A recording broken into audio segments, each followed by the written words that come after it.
इस कार्यक्रम को जॉयस मायर मिनिस्ट्रीज के मित्रों और भागीदारों द्वारा संभव बनाया गया है।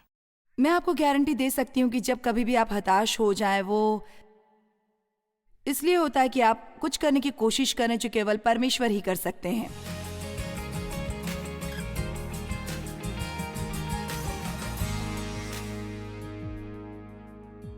मैं आपको प्रोत्साहित करना चाहती हूँ कि इस बारे में सोचना बंद कर दें कि आपको कितनी दूर जाना है और ये सोचने लगे कि आप कितना दूर आ गए हैं।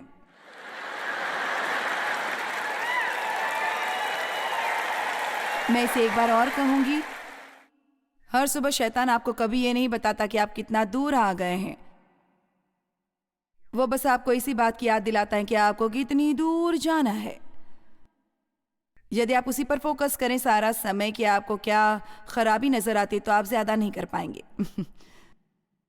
पर यदि आप उस पर फोकस करेंगे कि जो प्रगति आपने की है, तो आप परमेश्वर का धन्यवाद करेंगे, क्योंकि जानते हैं कि ये वही आप हैं। धन्यवाद परमेश्वर, आपने मुझे यहाँ पहुंचाया। धन्यवाद उस प्रगति के लिए जो मैंने की है। और मैं आप पर भरोसा कर रही हूँ कि आप बाकी का भी परिवर्तन करेंगे, जिसे परिवर्तन की जरूरत है। पर मैं मानती हूँ कि इस समय कोई फर्क नहीं पड़ता। यदि मैं हमेशा इसी तरह रहूं, तो परमेश्वर आपको मैं प्रेम करती रहूंगी। मैं इसलिए नहीं बदल रही कि परमेश्वर मुझसे प्रेम करे, मैं बदलना चाहती हूँ क्योंकि मैं उनसे प्रेम करती हूँ। क्या आप सब ये समझ रहे हैं? सर पौलुस इन गलातियों को शरीर के कार्यों के बारे में सिखाता रहा कि ये और व्यवस्था के कामों का पालन करने की कोशिश करके नहीं, बल्कि अनुग्रह के द्वारा उद्धार पाए हैं। और उसी तरीके से उन्हें उद्धार मिला जिस तरीके से उन्हें जीना था। उन्होंने उद्धार पाया था विश्वास द्वारा, अनुग्रह से। और उन्हें अनुग्रह में जीने की जरूरत है विश्वास द्वारा। तो फिर शरीर के कामों में लगने लगे। और आप ये गौर करेंगे कि उसने कहा, वचन 2 में मैं आपसे कुछ पूछना चाहूंगा, क्या आपने आत्मा पाई व्यवस्था के कार्यों द्वारा या विश्वास द्वारा सुनने से? क्या आप इतने मूर्ख हैं कि आपने आत्मा से शुरुआत करते और अब क्या आप सिद्ध हो रहे हैं? काश मेरे पास कोई तरीका होता आपको ये समझाने का कि गलातियों ने, उन शास्त्र वचनों ने 30 साल पहले मेरा जीवन कितना बदल दिया, क्योंकि मैं शरीर के कामों से स्वयं को तकरीबन मार ही डाल रही थी। बहुत ही इरादे की पक्की इंसान हूं मैं, और मैं बदलने वाली थी। क्या वहां कोई है जो मुझे पढ़ रहा है? मैं बदलने वाली हूं। मैं अपना मुंह बंद रखने वाली थी। मैं अपना मुंह बंद रखने वाली थी। मैं मीठी और अच्छी बनने वाली थी, क्योंकि जानते हैं स्वाभाविक तौर पर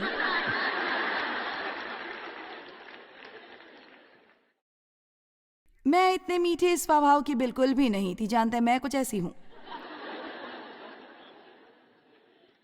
कई बार परमेश्वर हमें कमियां छोड़ देते हैं ताकि हमें उनकी जरूरत पड़े। मुझे क्षमा करना, पर तुम बस परफेक्ट नहीं होने वाले। तो बेहतर होगा कि तुम इसे स्वीकार कर लो और कहो, ये तो बस ऐसे ही है। मैंने इतनी जबरदस्त कोशिश की और मैं हमेशा निराश ही होती थी। अब एक और बार और मैं आपको अपने चिन्ह दिखाऊंगी। मैं बहुत हद तक इसकी गारंटी दे सकती हूं कि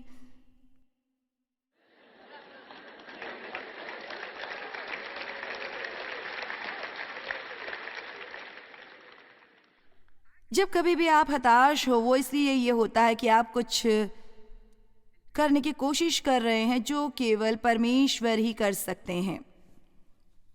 चलिए भी,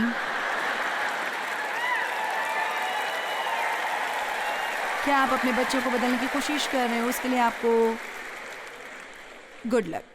यदि आपके 3 या 4 बच्चे, उनमें से हर एक की अलग शख्सियत है। आप चारों को एक तरह ट्रीट नहीं कर सकते। और फिर बेशक यदि अभी तक आपने ये नहीं सीखा कि हर कोई अलग होता है, आप सोचते हैं कि उन सबको आपकी तरह होना चाहिए। चलिए भी, आप में भी कितनी कमियां हैं। आप में से कितनों की शादी हुई और आपने तुरंत ही उस व्यक्ति को बदलने की कोशिश की जिससे आपकी शादी हुई, पर पूरा कारण उसकी तरफ आपके आकर्षित होने का यही था कि वो ऐसा नहीं था। वो हम सबको कुछ कुछ हिस्सा देता है, तो हमें एक दूसरे की ज़रूरत है, तो हम किसी ऐसे व्यक्ति की ओर आकर्षित होते हैं जिसके पास वो है जो हमारे पास नहीं है, और हमें एक दूसरे की मदद करने की ज़रूरत है। यदि मैं किसी एक क्षेत्र में सशक्त हूँ जहाँ डेव कमज़ोर है और वो ऐसे क्षेत्र में सशक्त हैं जहाँ मैं कमज़ोर हूँ, बजाय इसके कि मैं उन्हें बदलूँ और वो मुझे बदले, हमें एक दूसरे को समझना चाहिए। अब बात करते हैं शरीर के मुख्य कार्यों की। यह है दूसरे लोगों को बदलने की कोशिश उसकी ओर जो आप चाहते हैं कि वो बने।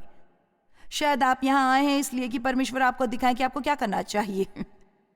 जो मैं चाहता हूँ कि तुम करो वो यह है कि तुम खुद को बदलने की कोशिश करो, दूसरों को नहीं।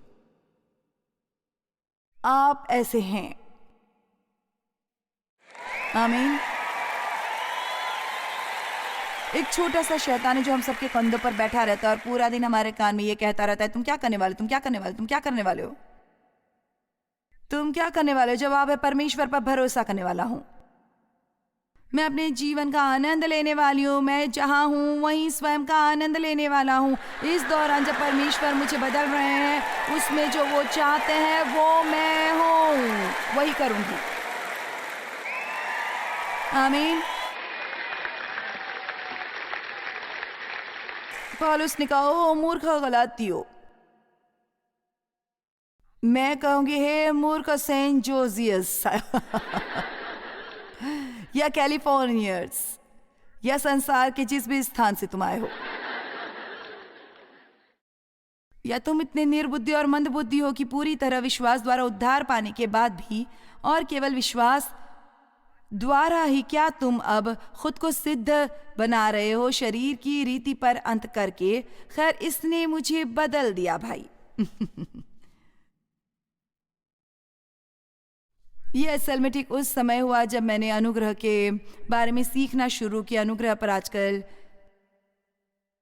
बहुत सी शिक्षा है जो बहुत ही शानदार है। माय गॉश, यदि हम अनुग्रह के बारे में नहीं जानते, इसलिए पौलुस ने शुरुआत में अपने शुरुआती पत्रों में वो लोगों का अभिवादन इस तरह से करता था, अनुग्रह और शांति तुम पर बनी रहे, क्योंकि तुम्हें अभी भी शांति नहीं मिलेगी यदि आप अनुग्रह के बारे में नहीं जानते। क्योंकि अनुग्रह है जो समझना है कि आप क्या कर सकते हैं और आप क्या नहीं कर सकते, और वो करना जो आप कर सकते हैं, और उसके लिए परमेश्वर पर भरोसा करना जो आप नहीं कर सकते। और यदि वे उसे इतनी तेजी से नहीं करते जितनी तेजी से आप करना चाहते हैं, वो करें। बस धैर्य रखें।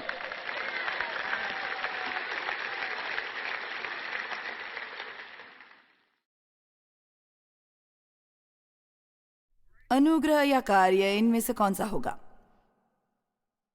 आप कैसे जीने वाले हैं? या आप परमेश्वर के सामर्थ्य से जीने वाले हैं या अपने बल पर, आत्म प्रयास से, या परमेश्वर पर भरोसा करके कि वो चमत्कार करेंगे जब आप अपना भरोसा उनमें डालते हैं? आप जानते हैं, बाइबल में लिखा है, तुम्हें नहीं मिला क्योंकि तुमने मांगा नहीं। यह अद्भुत है कि परमेश्वर हमारे लिए कितनी बातें करें यदि हम बस उसे खुद के प्रयास में करना बंद कर दें। मांगो तो पाओगे ताकि तुम्हारा आनंद पूरा हो जाए। मुझे ये बहुत पसंद है। उद्धार पाने के बाद परमेश्वर हमें एक प्रक्रिया शुरू करते हैं जो कहलाती है शुद्धिकरण। अब हम शुद्ध हो गए हैं, जिसका मतलब है हम पवित्र बनाए गए हैं। अपने नए सिरे से जन्म लेने के समय पर फिलिपियो 2:12-13 में लिखा है कि सो ये मेरे प्यारे, जिस प्रकार तुम सदा से आज्ञा मानते आए हो, वैसे ही अब भी न केवल मेरे साथ रहते हुए पर विशेष करके मेरे दूर रहने पर भी डरते और कांपते हुए अपने अपने उद्धार का कार्य पूरा करते जाओ, क्योंकि परमेश्वर ही है जिसने अपनी स्वेच्छा निमित्त तुम्हारे मन में इच्छा और काम दोनों बातों के करने का प्रभाव डाला है। फिर वो आगे चलकर कहता है कि इसे अपने बल पर मत करो, पर परमेश्वर को खुद में काम करने दे। तो परमेश्वर हमें शुद्ध करते हैं, वो हमें अपना पवित्र आत्मा देते हैं। क्यों? क्योंकि उनका आत्मा पवित्र है। तो केवल पवित्र आत्मा ही केवल एकमात्र है जो हमें पवित्रता उत्पन्न कर सकता है। तो वो कहता है अपने उद्धार का कार्य पूरा करो। वो ये नहीं कह रहा कि अपने उद्धार के लिए काम करो। वो कह रहे हैं कि तुम्हें मिलता है एक मुक्त वरदान के रूप में, और ये मेरे ख्याल से मैंने कल रात या आज सुबह इसका जिक्र किया था। अपनी आत्मा के अंदर आप सिद्ध हैं, आप पवित्र हैं, आप एक संत कहलाते हैं, आप धर्मी हैं, आप परमेश्वर में धर्मी ठहराए गए, आप भरे हैं प्रेम से। आत्मा का संपूर्ण फल वहां है, प्रेम, आनंद, शांति, धीरज, अच्छाई, दयालुता। आप समझ गए? सब कहे मैं समझ गया। अब देखें, आपकी समस्या यह है कि हम अपना पूरा जीवन उसे पाने की कोशिश में लगा देते जो पहले से ही हमारे पास है।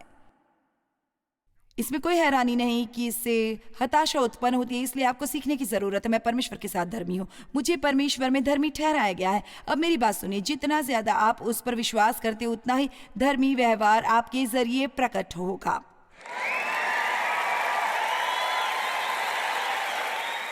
परमेश्वर की अर्थव्यवस्था में आप पहले विश्वास करें, फिर ये आपको मिलता है।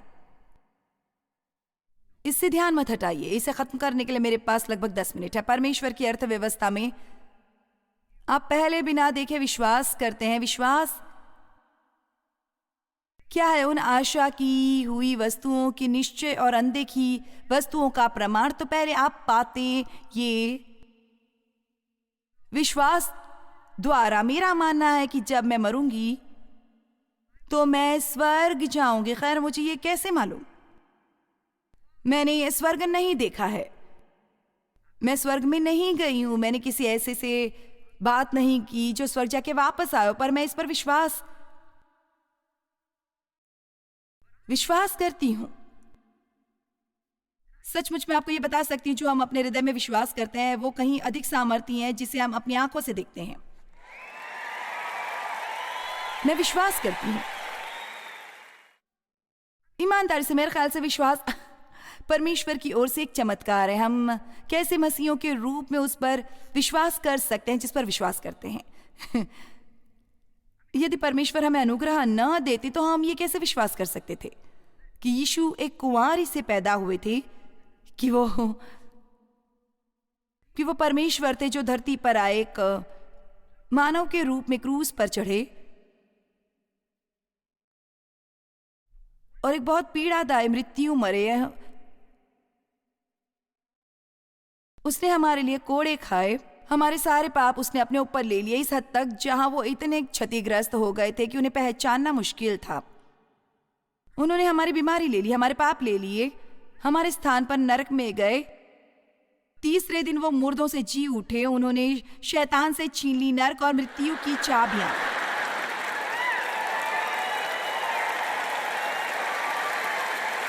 और अब वो परम प्रधान के दाहिने हाथ पर बैठे हैं, उस इंतजार में जब अंत में उनका शत्रु उनके पांव की चौकी बन जाएगा। मैंने ये ऐसा कुछ कभी नहीं देखा, पर मैं ये जानती हूँ कि ये सच है, और मैं इसे इस हद तक जानती हूँ कि मैं इसमें अपना पूरा जीवन डाल रही हूँ। मैं जो कुछ भी कर रही हूँ उस सबको उस पर आधारित कर रही हूँ। और फिर कभी कभार बस मुझे पता नहीं, शायद कुछ सालों में एक बार शैतान ये विचार मेरे अंदर चुपके से डाल देता है, खैर क्या हो यदि तुम गलत हो, मैं खुश हूं।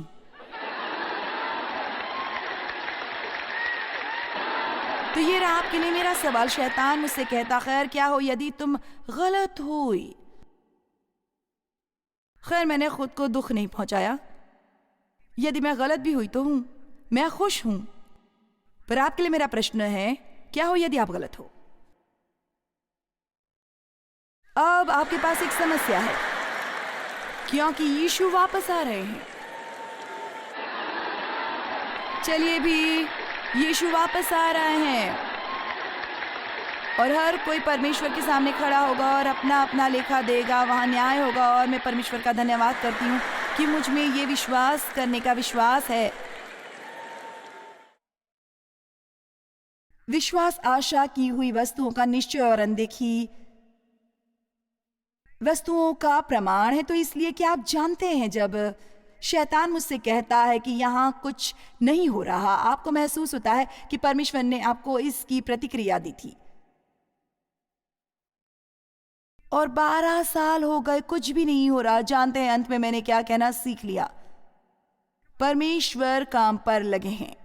हाँ, परमेश्वर काम पर लगे हैं।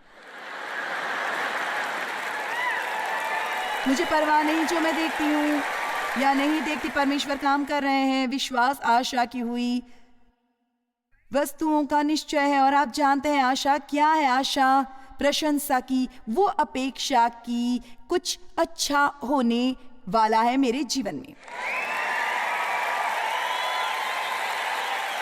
परमेश्वर चाहते हैं कि हम विश्वास से भरा हुआ जीवन जिए, और यदि हमें आशा है, फिर हमें विश्वास हो सकता है, तो फिर परमेश्वर हमारे जीवन में अद्भुत बातें कर सकते हैं। पर आपको कम से कम एक ऐसे रवैये के साथ शुरू करना होगा, मुझ में कुछ अच्छा होने वाला है। चलिए भी, मेरे साथ कुछ अच्छा होने वाला है। और यदि आप कुछ और नहीं कर सकते तो कम से कम आप उसे ही थाम लीजिए कि मेरे साथ कुछ अच्छा होने वाला है। आप एक भले परमेश्वर की सेवा करते हैं जिनकी आपके लिए एक भली योजना है, और आप उनमें विश्वास कर सकते हैं। और इसे बंद कर दीजिए कि हर बात तो खुद से करने की कोशिश करनी बंद कर दीजिए, और खुद को शरीर के कामों में डूब कर मार डालने की कोशिश और परमेश्वर को प्रसन्न करने की कोशिश, सब कुछ सही करने की कोशिश, ताकि परमेश्वर आपसे प्रेम करे। वो आपसे वैसे ही प्रेम करते हैं। बस परमेश्वर के साथ कार्य करो, अपने उद्धार का कार्य पूरा करो, इस पर विश्वास करते हुए कि आप परमेश्वर के धर्मी ठहराए गए हैं। विश्वास करें कि आपको शांति प्राप्त है, विश्वास करें कि आपको आनंद प्राप्त है। जितना ज्यादा आप विश्वास करते हैं उतने ज्यादा आप आनंदित रहते हैं। आप सुन रहे हैं? आप समझ रहे हैं जो मैं कह रही हूं? मैं खुद को स्पष्ट कर रही हूं। हर दिन मैं कहती हूँ मैं मसीह में परमेश्वर की धार्मिकता हूँ। मेरे पास इसकी सूची है कि हम मसीह में क्या है। आप इसे ऑनलाइन देख सकते हैं, बस इसे ढूंढिए कि हम मसीह में क्या है, बाय जॉयस मायर। और ये एक सूची है, मुझे नहीं पता कि कितनी चीज़ें उस सूची पर है। अब बातें जो बाइबल में लिखी हम हैं, हम मसीह में क्या है, हम वो अपने आप में स्वयं से नहीं है, हम वो मसीह में हैं। मैं मसीह में परमेश्वर की धार्मिकता हूँ, मैं पवित्र हूँ, मैं शुद्ध हूँ, मैं उद्धार पाई हूँ, मैं स्वर्ग में जा रही हूँ, मैं मजबूत हूँ, मैं सामर्थ्य हूँ, मैं अभिषेक प्राप्त हूँ, मेरे पास अवश्य ही शांति है।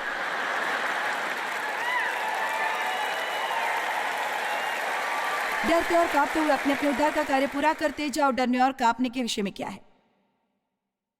डरे और कांपे क्यों? मैंने सोचा था कि मुझे परमेश्वर से डरना नहीं है, हम में एक श्रद्धापूर्ण भय है, और उसकी कमी ही है कि क्यों मसीहों में ऐसा उटपटांग व्यवहार है। हम में परमेश्वर का श्रद्धापूर्वक भय होना चाहिए कि जो वो कहते हैं वही उनका मतलब है, और यदि मैं अपने जीवन में उनका फल चाहती हूँ कि फिर मुझे वो करने की ज़रूरत है जिसे वो मुझे करने को कहते हैं। धन्यवाद परमेश्वर का कि मैं वो प्रयास कर रही हूँ जो वो चाहते हैं कि मैं करूँ। मैं उसे अनुग्रह से करती हूँ, क्योंकि अनुग्रह ना केवल उनका एहसास है पर उनकी ताकत भी है। ये उनकी सामर्थ्य है कि जो मुझसे वो करवाती है जो वो मुझे करने के लिए कहते हैं।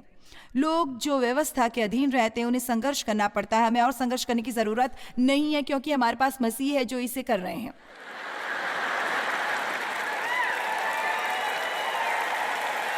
एक थिस्सलुनीकियों 5:22-24 प्रकार की बुराई से बचे रहो। खैर ये बहुत बड़ी चुनौती है ना? एक थिस्सलुनीकियों 5:22 प्रकार की बुराई से बचे रहो। अब ये देखिए, शांति का परमेश्वर आप ही तुम्हें पूरी रीति से पवित्र करे। ये कौन करने वाला है? स्वयं परमेश्वर। और तुम्हारी आत्मा और प्राण और देह हमारे प्रभु यीशु मसीह के आने तक पूरे और निर्दोष सुरक्षित रहें। तुम्हारा बुलाने वाला सच्चा है और वो ऐसा ही करेगा। चलो भी, मैं प्लेटफॉर्म से कूदने ही वाली हूँ। ये कौन करेगा? मैं ये नहीं करने वाली, आप ये नहीं करने वाले, वो करने वाले हैं। और वो ये तब करने वाले हैं जब हम अपना विश्वास उनमें डालेंगे। हम विश्वास द्वारा जीते हैं, धर्मी विश्वास द्वारा जीवित। सुबह बिस्तर से उठिए भी मत जब तक कि आप विश्वास में नहीं उठते। मदद करो। आपका दिन शुरू करने के लिए सर्वोत्तम प्रार्थना यही है कि मदद करो। फिलिपियो 1:6। चलिए भी, फिलिपियो 1:6। और मुझे इस बात का भरोसा है कि जिसने तुम में अच्छा काम आरंभ किया है वही उसे यीशु मसीह के दिन तक पूरा करेगा। रोमियो 7:24-25। मैं कैसा अभागा हूं। पौलुस कहता है कि मुझे इस मृत्यु की देह से कौन छुड़ाएगा। इससे पहले उसने ये कहकर शुरुआत की थी, वो बातें जो मैं नहीं करना चाहता हूं वो हमेशा करता हूं। मेरी समस्या क्या है? हम सब ये समझते हैं, हम सब ये कहते हैं कि मेरी समस्या क्या है, मैं कैसा अभागा हूं, मुझे इस मृत्यु की देह से कौन छुड़ाएगा। लगता है कि उसने उन सभी बातों की कोशिश की थी जो हमने की थी और ये कारगर नहीं हुआ। और मुझे ये बहुत पसंद है। मैं अपने प्रभु यीशु मसीह के द्वारा परमेश्वर का धन्यवाद करता हूं। निदान में आप बुद्धि से तो परमेश्वर की व्यवस्था का, परंतु शरीर से पाप की व्यवस्था सेवन करता हूं। वो कह रहा है मुझे कौन छुड़ाएगा। एम्प्लीफाइड बाइबल में लिखा है, ओ परमेश्वर का धन्यवाद हो कि वो ये करेंगे, आपको कौन छुड़ाएगा। ओ परमेश्वर का धन्यवाद, वो छुड़ाएंगे। चलिए भी मैं चाहती हूं कि आप खुशी खुशी जाएं, मुझे कौन छुड़ाएगा। ओ परमेश्वर का धन्यवाद, वो ये करेंगे। सब लोग कहें मैं ये समझ गया। आपकी आत्मा में सब कुछ है आपके जीवन के हर क्षेत्र में विजय होने के लिए। और जितना आप कोशिश करते हैं इसे खुद से करने की, बिना परमेश्वर के, उतना ही ज्यादा गड़बड़ और असफल आप होने वाले हैं। पर जितना ज्यादा आप सीखेंगे परमेश्वर का सहारा लेना, वो चाहते हैं कि आप एक असहाय शिशु की तरह उनके सामने हो। जब उनका जन्म होता है भाई, उनको अपनी माँ की जरूरत होती है, उन्हें अपने पिता की जरूरत होती है। और मैं आपको ये बता दूं, आपको जरूरत है यीशु की, आपको पिता की जरूरत है, आपको पवित्र आत्मा की जरूरत है, आपको वचन की जरूरत है। आमीन। चलो इसे समाप्त करें। इब्रानियों 6:12-14। ताकि तुम आलसी न हो जाओ, वरन उनका अनुसरण करो जो विश्वास और धीरज के द्वारा प्रतिज्ञाओं के वारिस होते हैं। न केवल विश्वास, पर विश्वास और धीरज। जब आप विश्वास करते हैं परमेश्वर में कि वो आपके जीवन में कुछ करेंगे, तो आपको वो तुरंत नहीं मिल जाता। प्रतीक्षा की समय ही परीक्षा का समय है। चलिए भी प्रतीक्षा का समय ही निर्जन प्रदेश का समय। ऐसा नहीं लगता जैसे कुछ हो रहा है, ऐसा लगता नहीं कि कुछ हो रहा है। आप इंतजार करते करते इतने तंग आ जाते हैं, आप बस अपने पूरे बाल नोच लेते हैं और कहते परमेश्वर काम कर रहे हैं। मैं शायद इसे अभी तक ना देख पाऊं, पर मैं इसे देखूंगा। और परमेश्वर ने इब्राहिम को प्रतिज्ञा देते समय, जबकि शपथ खाने के लिए किसी को अपने से बड़ा न पाया, तो अपनी ही खाकर कहा कि मैं सचमुच तुझे बहुत आशीष दूंगा और तेरी संतान को बढ़ता जाऊंगा। और परमेश्वर आपसे कह रहे हैं, यदि आप में उसी तरह का विश्वास है जो इब्राहिम में था। बाइबल में लिखा है उसने परमेश्वर पर विश्वास किया और वो उसके लिए धार्मिकता गिना गया। और परमेश्वर ने कहा, निश्चय ही मैं तुझे आशीष दूंगा और तेरी संतान को बढ़ाता जाऊंगा और तेरा फल सचमुच बहुत महान होगा। और मैं आपको इस शास्त्र वचन के साथ छोड़े जा रही हूं, इब्रानियों 11:6। और विश्वास के बिना उसे प्रसन्न करना अनहोना है, क्योंकि परमेश्वर के पास आने को विश्वास करना चाहिए कि वो है और अपने खोजने वालों को प्रतिफल देता है। ठीक है, मैं चाहती हूं कि हम सब मिलकर मेरे साथ विश्वास का ये इकरार करें उनके लिए जिन्हें मसीह को अपना उद्धारकर्ता स्वीकार करने की जरूरत है। आपको एक ही रीति से एक समय से करने की जरूरत नहीं, तो हम इस समय से इस रीति से करने वाले हैं। आपने कभी परमेश्वर को स्वीकार नहीं किया है, आप खुद से गुमराह हो गए। यदि आप अपने हृदय में विश्वास करते हैं और आप अपने मुंह से स्वीकार करते हैं कि यीशु प्रभु हैं, तो आप उद्धार पाएंगे। हर कोई मेरे साथ कहे, हे पिता परमेश्वर, मैं आपसे प्रेम करती हूँ। धन्यवाद यीशु के लिए, धन्यवाद। मैं आप पर विश्वास करती हूँ। मैं विश्वास करती हूँ कि आप मेरे लिए मरे, आपने मेरे पापों की कीमत चुकाई, आपने मेरी सजा खुद ले ली। मैं आपको अपने जीवन में रखना चाहती हूँ। मेरे जीवन में आपकी जरूरत है। मैं अपने पापों के लिए क्षमा चाहती हूँ। मैं पापों से मुंह मोड़ती हूँ और मैं आपकी तरफ मुड़ती हूँ। मैं आत्मसमर्पण करती हूँ। अब इस समय ये सब निकाल दो। चलो भी, बस इसे निकाल दो। चलो भी, स्वयं का ख्याल छोड़ दो, स्वयं को परमेश्वर को सौंप दो। मैं आत्मसमर्पण करती हूँ।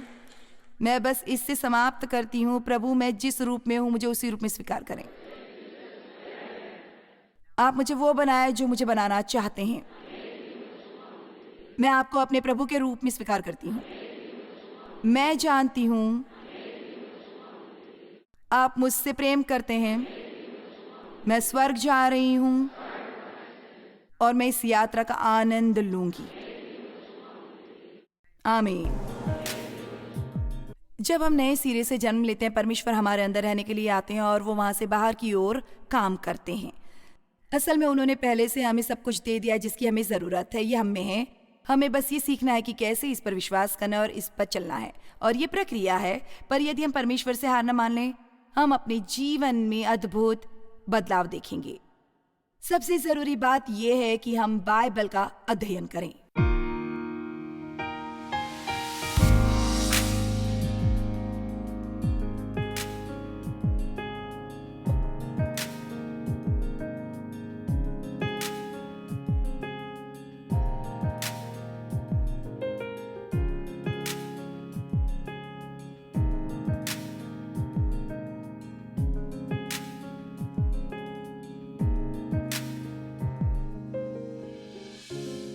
इस कार्यक्रम को जॉयस मायर मिनिस्ट्रीज के मित्रों और भागीदारों द्वारा संभव बनाया गया है।